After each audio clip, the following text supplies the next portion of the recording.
Right, this is the experiment for finding Young's modulus by beam bending.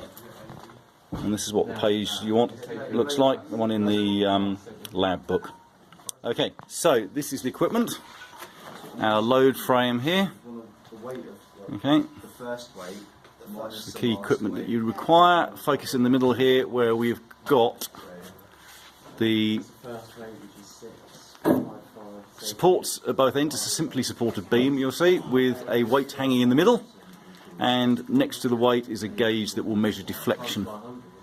Okay, these gauges here, all these supports here are set fixed so they don't move. Likewise they're also fixed.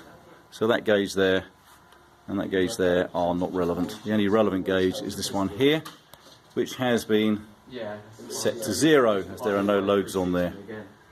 Right, now the idea is that we now load up. There we go, we load up the weights, noting the deflection each time, which is around about, what is it? With 2 weights on, it's about 0.2. Okay, so it's quite small measurement, so you need to make sure you can read the gauge before you start. Okay, so how many weights have you just added on there? 3. Right, so we've added 3 weights on there, and you can see the needle's going backwards, but that doesn't matter, just count the graduations.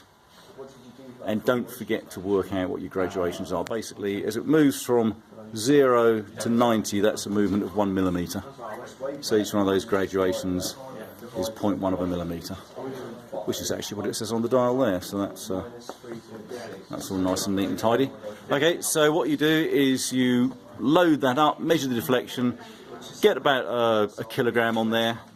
You can load on 2 kilograms if you want.